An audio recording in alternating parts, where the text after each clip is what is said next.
Salut la compagnie, on se retrouve aujourd'hui pour parler de l'excellentissime épisode 12 de Vinland Saga. Franchement, j'ai passé un super moment, j'ai adoré parce que on a eu tout ce que j'aime. On a eu du combat, on a eu de l'intrigue, vraiment, c'est tout ce que j'avais envie de voir. C'est vrai que les 11 premiers épisodes, il y a eu beaucoup de moments très calmes, ce qui n'est pas un problème je trouve, parce qu'on a déjà été embarqué dans Vinland Saga avec la saison 1, donc on accepte d'avoir des moments de répit, puis on a eu quand même pas mal aussi au début de la saison 1, et là, j'ai l'impression qu'avec cet épisode-là, tout s'accélère. Déjà, on avait vu dans l'épisode précédent qu'il y avait un lien qui était en train de se créer entre l'histoire de Canute et l'histoire de Thorfinn, et là, ça se confirme. On avait vu que Canute était un enculé, qu'il était prêt à faire des coups de pute afin d'atteindre son objectif, et là, c'est l'exécution de son plan qui commence, puisque il va y avoir des soldats, des messagers du roi, qui vont aller voir Omar pour lui dire que c'est une sous-merde, qu'il a été refusé dans la garde, ce qui est dont l'objectif en fait de tout ça c'est d'énerver Omar pour qu'il provoque un duel. C'est pas très dur, hein. Omar c'est un crétin, c'est facile de le manipuler, et du coup il va provoquer en duel les messagers du roi, sauf que, et là on va arriver à la première chose où je me pose pas mal de questions, et je serais très curieux d'avoir votre avis dans la zone commentaire là-dessus, c'est à propos de ce qui va se passer avec le mec encapuchonné. Le mec qui les a payés pour faire ça. Normalement, de ce qu'on apprend du garde, qui à un moment donné est interrogé, je mets des guillemets parce que c'est plus une torture qu'autre chose, par Thorkill, on apprend que les gardes les soldats du roi étaient censés tuer Omar, mais que ça n'aurait rien changé puisque de toute façon il se serait tenu coupable d'avoir attaqué des messagers du roi, et que du coup derrière, on aurait pu arrêter Ketil grâce à ça. C'est ce que j'ai compris en tout cas des traductions que j'ai vues. Peut-être que la traduction est mauvaise et qu'en fait peu importe que Omar ait survécu ou pas, mais moi c'est comme ça que je l'ai compris. Et le messager encapuchonné qui a donné cet ordre-là, justement, d'annoncer à Omar qu'il avait été refusé, c'est lui qui balance une pièce dans l'œil du mec pour qu'il perde sa concentration et que Omar puisse le tuer.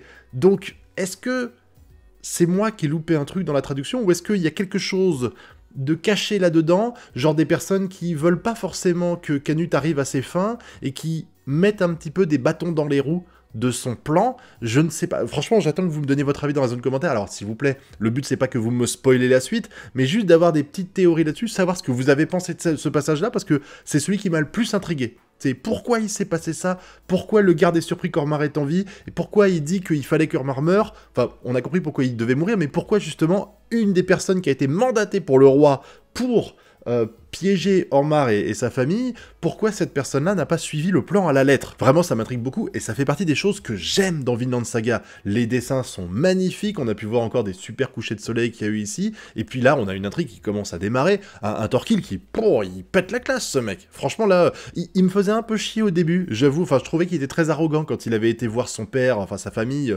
dans les fermes, là, et finalement, non. Il est attaché à l'honneur, il va sauver son frère, il va même le motiver à se battre. C'était assez... Moi, je trouvais ça presque touchant, en fait, parce que on s'attend à ce que Omar, il est en pleurs comme une merde parce qu'il est en train de perdre le combat, et on s'attend à ce que lui, il dise, bah vas-y, je prends ta place et je vais les défoncer. Non, il dit, voilà, t'es attaché à l'honneur, t'as voulu faire un combat à mort, maintenant t'as pas le choix, soit tu tues, soit t'es tué. Voilà, c'est fini, il y a aucun moment de...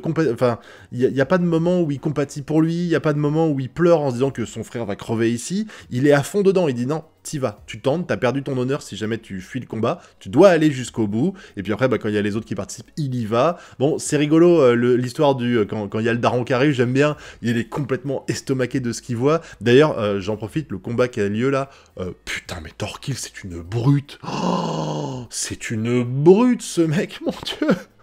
Comment il découpe les gens. Il y a eu un peu de censure à ce passage-là, mais honnêtement, ceux qui gueulent sur la censure là-dessus, franchement, là, faut un petit peu chercher la petite bête, hein. On voit pas, évidemment, on voit pas le sang. Il y a du sang qui gicle. D'ailleurs, c'était intéressant de voir Ormar qui a toujours voulu être un guerrier, être un soldat, combattre pour l'armée, et pour une fois qu'il arrive à tuer quelqu'un, il est estomaqué par ce qui se passe. Et c'est rigolo de voir le contraste qu'il y a entre lui qui est allongé au sol en regardant la personne qui l'a tué, et genre, oh mon dieu, j'ai ôté la vie. Et pendant ça, son frère, il est en train de se marrer, et il tranche des gens.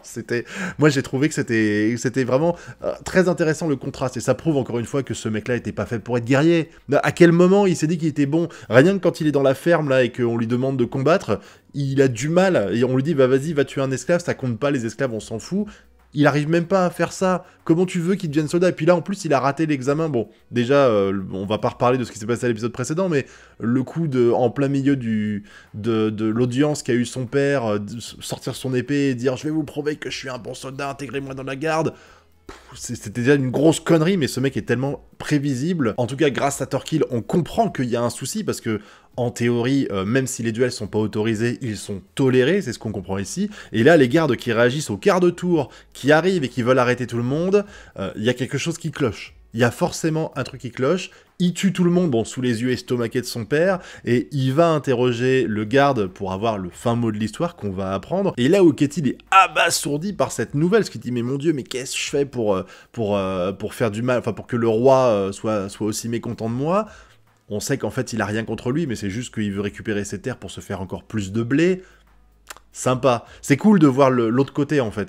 Ça me fait penser un peu à SNK pour ça, où on a tout ce qui se passe du côté des Eldiens, et d'un coup, en fait, on est projeté dans la saison 4 du côté des Mars, et on comprend qu'en fait, les Mars, c'est pas tous des gros connards qui veulent éradiquer les gens de l'île. Il y a autre chose derrière, on sent que c'est deux personnes comme ceux des... En fait, ils sont comme les Eldiens. Bah là, c'est pareil, en fait. On n'attaque pas des gens qu'on connaît pas, en fait. C'est intéressant, dans l'histoire qui est racontée ici, de nous montrer un petit peu que, bah, Ketil, c'est un mec bien.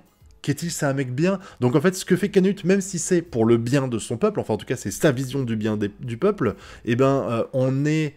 fâché, on lui en veut parce qu'on apprécie ce mec-là, alors que si c'était juste un noble qui exploitait les esclaves dont on ignorait tout, ça se trouve il aurait été gentil aussi, qu'on n'aurait pas, on n'aurait pas pris le temps en fait de raconter son histoire et de voir que c'était un type bien, bah même si Canute aurait fait quelque chose de mal pour nous, éthiquement parlant, et ben on aurait dit bah tant pis, c'est pas grave, il l'a peut-être mérité et tout. Bah là on sait que non, Ketil il ne mérite pas ça, Ketil il apprécie, il fait des efforts pour ses esclaves, enfin il fait le bien autour de lui, il aide les gens, donc vouloir lui supprimer ses terres, c'est pute. Et du coup, il va s'allier avec j'ai oublié son nom, je suis désolé encore, le vieux qui cherchait Thorfinn depuis longtemps, et avec qui il avait sympathisé l'épisode d'avant. Il va réussir à quitter la ville grâce à lui, et partir sur ses terres, en avance, avant que Canute attaque, parce qu'ils vont devoir... là, Canute, il s'en fout, en fait. Même s'il aurait préféré le mettre aux arrêts, bah là, il suffit de dire, voilà, il est coupable de trahison, et puis il envoie son armée, et voilà.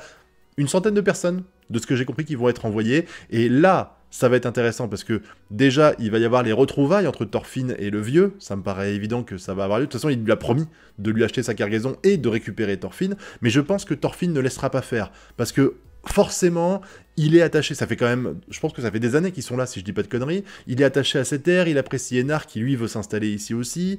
Et qui sera peut-être pas... non, je vais rien dire sur l'esclavage. Peut-être qu'il abolira l'esclavage quand même de la zone Canute. Mais ça n'empêche que... il y a la guerre qui va avoir lieu et que lui, il est aux ordres de Ketil actuellement, et du coup, peut-être qu'il va y avoir un gros combat pour réussir à faire en sorte de protéger le terrain de Ketil. Là, vraiment, je me demande, et ça, c'est ce que j'aime dans les œuvres, c'est que j'ai aucune idée de ce qui va se passer. Enfin, si, j'ai une idée, il va y avoir un combat, mais j'ai aucune idée de l'issue. Est-ce que Canute va réussir à gagner ses terres ? Sur le papier, ça paraît évident, parce qu'ils sont pas assez nombreux pour lutter, les mecs de Ketil. Ou est-ce que Ketil va réussir à les repousser, ce qui serait que retarder l'échéance, en fait, parce que j'imagine que si 100 soldats, ça suffise pas à récupérer le domaine de Ketil, bah peut-être qu'on en emmènera d'autres, ou peut-être que ça va amener une énorme rébellion au niveau du Danemark, et que derrière, Canute, il va devoir soit abdiquer, j'y crois pas trop, soit il va devoir revoir ses plans, parce que si toute la noblesse commence à se rebeller contre lui, ça va pas le faire. En tout cas, tout ce qui a été mis en place depuis ces 11 épisodes est en train de prendre forme maintenant, et j'apprécie énormément ce genre de choses, vraiment.